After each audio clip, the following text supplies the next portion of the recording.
உலகெங்கும் பரவி வாழ்கின்ற அருமை தமிழ் சொந்தங்களுக்கு சோதிட பூமியின் வாயிலாக சோதிட கார்மேகத்துடைய பணிவான வணக்கத்தின் மூலம் தெரிவிச்சுக்கிறேன். இப்போ இந்த வருஷம் 2026ஆம் ஆண்டுக்கான புத்தாண்டு பலன்களை நாம் பார்க்க இருக்கின்றோம். இந்த வருஷம் 12 ராசினியர்களுக்குமான ஒரு அருமையான ஒரு வாய்ப்பை தர இருக்கின்றது. அதில் ஒவ்வொரு ராசினியர்களுக்குமான மதிப்பெண்களும் இப்போ நம்ம தரப்போகிறோம். அதே மாதிரி இந்த கடந்த 2025ஆம் ஆண்டிலே எனக்கு காணிக்கைகள் அனுப்பி பேருதவி செய்த அன்பு உள்ளங்களுக்கு மனம் நிறைந்த நன்றியினை முதல்ல தெரிவிச்சுக்கிறேன்.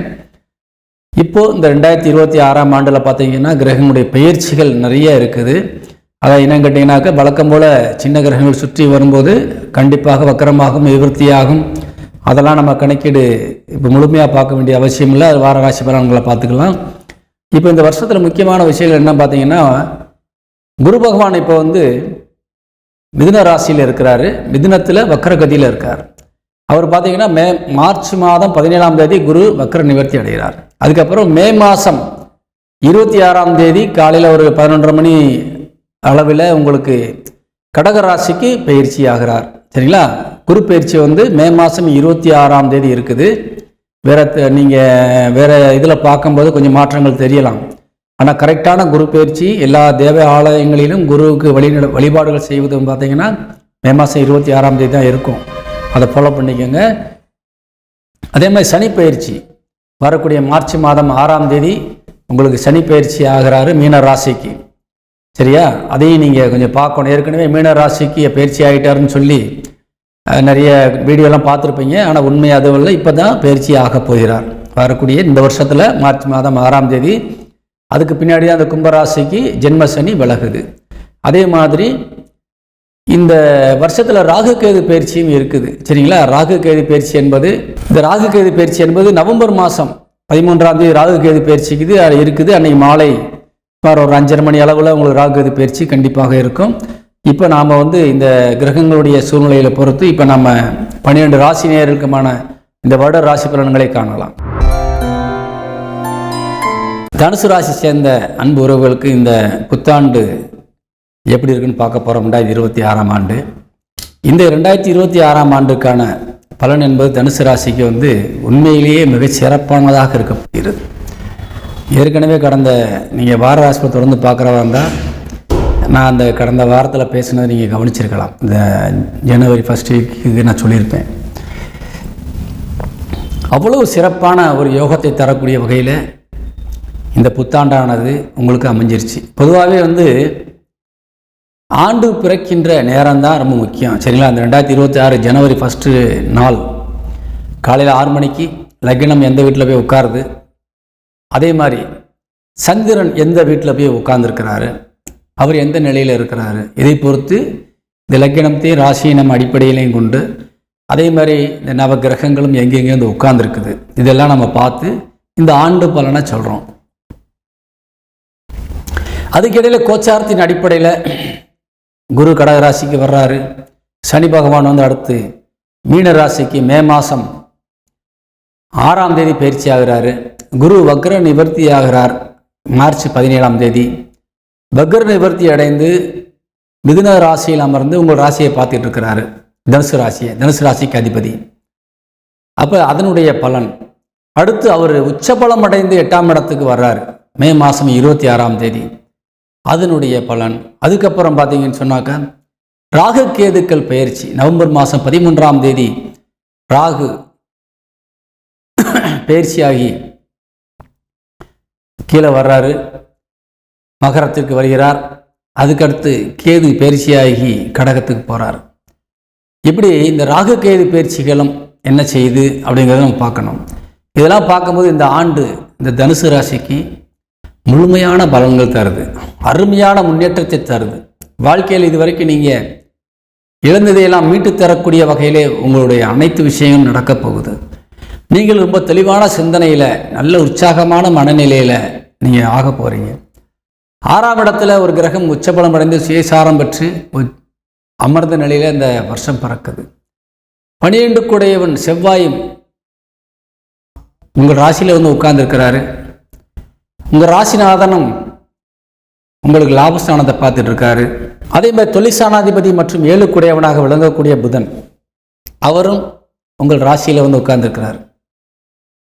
லாபசானாதிபதி சுக்கிரன், 6 விளங்கக்கூடியவர் சுக்கிரன், 2க்கும் அவர் சுக்கிரன் வந்து அதிகாரி, அவரும் உங்கள் ராசி வீட்டில் வந்து உட்கார்ந்துருக்கார். ஏறக்குறைய தனுசு வீட்டில் 5 கிரகங்கள் லக்னத்தோடு சேர்த்து, லக்னத்தோடு புதன், சுக்கிரன், சூரியன், செவ்வாய், இந்த 4 கிரகங்கள் மற்றும் லக்னத்தோடு சேர்ந்து 5. அதோடு உங்கள் ராசிநாதனான குருவும் உங்கள் ராசி வீடை பார்க்குற சேர்த்தா 6 கிரகங்கள் உங்கள் ராசி வீடை வலிமை செய்கிறது. மிக மிக சிறப்பான யோகத்தை இந்த ஆண்டு நீங்கள் பெறப் போகின்றீர்கள். கடந்த நாட்களில் பார்க்கும்போது சனி பகவான் வக்கரகதி அடைஞ்சு 3ஆம் இடத்தில் அமர்ந்திருந்தார். 10ஆம் பார்வையாக வக்கரமடைந்து உங்களுக்கு 12ஆம் இடத்தை பார்த்தார், விரயஸ்தானத்தை. உங்களுக்கு வந்து விரயஸ்தானத்தை சனி வக்கரமடைந்து பார்த்தாக்கா சம்பாதிக்கின்ற பணங்கள் விரயமாகும்போது தேவையில்லாத செலவாக நிறைய போயிருக்கும், சேமிப்புகள் நிறைய கரைஞ்சிருக்கும். ஏன்னா அவர் தான் தனசனாதிபதி. உங்களுக்கு தேவையில்லாதவங்கள்ட்ட கொடுத்துட்டு ஏமாந்து போயிருப்பீங்க, அல்லது வாங்க முடியாமல் சிக்கலில் மாட்டியிருப்பீங்க. அனாவசியமான வெட்டி அலைச்சல், வெட்டி செலவு, இது எல்லாமே கடந்த காலங்கள் நடந்து முடிஞ்சிருச்சு. ஆனால் இந்த 2026ஆம் ஆண்டு என்பது அப்படி இல்லை. உங்களுக்கு இழந்ததையே மீட்டு கொடுக்கக்கூடிய வகையில் ரொம்ப சிறப்பானதாக அமையப் போகிறது. ஏன்னா விரயஸ்தானாதிபதியே வந்து ராசி வீட்டில் உட்காந்துட்டார். ராசிநாதனுடைய வீட்டில் விரயஸ்தானாதிபதி வந்து உட்கார்ந்த செலவு தான் ஆகும்னு நினைப்பேன். கண்டு செலவாகும், இல்லைன்னு சொல்ல, சுப செலவுகள் ஆகும். இதுவரைக்கும் வெட்டி செலவானதெல்லாம் இனிமேல் சுப செலவுகளாக மாறும். ஏன்னா 12 கூடையன் உட்கார்ந்த வீடு சுப வீடு, குரு பகவானுடைய வீடு. அங்கே புதனும் சுக்கிரன் வந்து அமர்ந்திருக்கின்றார்கள், சுப கிரகத்தை சேர்ந்தவர்கள். 2வது குரு பகவான் ஒரு மிகப்பெரிய சுபகிரகம் புதனுடைய வீட்டில் உட்கார்ந்து அங்கிருந்து இங்கே பார்க்கிறார். கிரக பரிவர்த்தனை ஆகியிருக்கிறது. உங்கள் ராசி வீட்டில் 7 கூடையன் உட்கார்ந்துருக்காரு, 7ஆம் வீட்டில் உங்கள் ராசிநாதன் உட்கார்ந்துருக்கார் குரு. கிரக பரிவர்த்தனையும் உங்களுக்கு யோகம் செய்யும். லாபஸ்தானாதிபதி வந்து உங்கள் ராசி வீட்டில் உட்காந்துறாரு இல்லையா, அப்போ என்ன செய்வீங்க? எண்ணமும் சிந்தனையும் உங்களுக்கு லாபத்தை நோக்கி தான் இருக்கும். ஒரு காரியத்தில் இறங்கினா நம்மளுக்கு என்ன ப்ராஃபிட்டு, ஏதாவது எனக்கு என்னப்பா செய்கிற, முதல்ல அதை சொல்லி அப்புறமா அடுத்த வேலையை பார்ப்போம். சரியா? உங்கள் கூட பிறந்தவங்களாக இருக்கட்டும் அல்லது யாராக இருந்தாலும் என்ன சொன்னாலும் சரி, உங்களுக்கு பிரயோஜனம் இல்லைன்னா அந்த காரியத்தில் நீ செய்ய மாட்டீங்க. இதுதான் அங்கே ரொம்ப முக்கியமாக பார்க்கப்படுகிறது. அதுக்கடுத்து பார்த்தோம்னு சொன்ன வச்சுங்களேன், ஏற்கனவே வந்து 11ஆம் வீட்டு அதிபதி லக்னத்தை உட்காந்துட்டார். அதாவது மூத்த சகோதர சகோதரிகளுக்குரிய கிரகமானது இந்த ஆண்டு முழுவதும் உங்களுக்கு பாசிபிளாக இருக்குன்னு காட்டிட்டாங்க. இளைய சகோதர சகோதரிக்குரிய கிரகமானது சனி பகவான் வக்ரநிவர்த்தி அடைஞ்சு 3ல் ஆட்சி பலம் அடைஞ்சிருக்கிறார். இந்த வருஷத்தில் அவங்களும் நல்ல நிலைமையில் உயர்ந்துருவாங்க, பெரிய ஆளாக வளர்ச்சி அடைவாங்க. இதுவரைக்கும் நீங்கள் உதவி செஞ்சால் கூட இனிமேல் வந்து அவங்க கையிலே அவங்க பிழைக்கிற அளவுக்கு தைரியங்கள், சக்திகள் எல்லாம் கிடச்சிருச்சு. இப்போது அதே மே மாதம் 6ஆம் தேதி பயிற்சியாகி 4ஆம் இடத்துக்கு போயிட்டாருனாக்கா அங்கேருந்து உங்கள் ராசியை பார்ப்பாங்க. அப்போ இளைய சகோதர சகோதரிகள்கிட்ட இருந்தும் உங்களுக்கு நன்மையான விஷயங்கள் நடக்கும். மே 6க்கு மேலே, மார்ச் 6ஆம் தேதிக்கு மேலே. அதே மாதிரி உங்கள் ராசிநாதனம் உங்கள் ராசிக்கு 8ஆம் இடத்துல உச்சபலம் அடைய போகிறார். மே மாதம் 28ஆம் தேதிக்கு மே மாதம் 26ஆம் தேதி. அதே மாதிரி மார்ச் 17ஆம் தேதி உங்கள் ராசிநாதன் வக்கர நிவர்த்தி அடைந்து உங்கள் ராசியை பார்க்க போகிறார். அப்படி எல்லா வகையிலும் மிகுந்த செல்வாக்கும் பெருமையும் நன்மைகளும் பெறக்கூடிய அற்புதமான ஒரு வருடப்பிறப்பு இந்த ஆண்டு 2026 உங்களுக்கு தந்திருக்கின்றது. அதனால் நீங்கள் இதுவரைக்கும் நீங்கள் சொந்த வீடு கட்டணுங்கிற ஆர்வம் நிறையா இருந்திருக்கும், தொழிலை விரிவுபடுத்த வேண்டும் என்ற ஆர்வம் நிறையா இருக்கும், இவ்வளோ வயசாச்சு கல்யாணம் ஆகலை என்ற ஏக்கம் இருக்கும், அல்லது இவ்வளோ வயசாச்சு நம்ம பிள்ளைகளுக்கு திருமணம் செஞ்சு வைக்க முடியல என்ற கவலை இருக்கும். இது எல்லாமே உங்களுக்கு இப்போ நிறைவேறப் போகின்றது.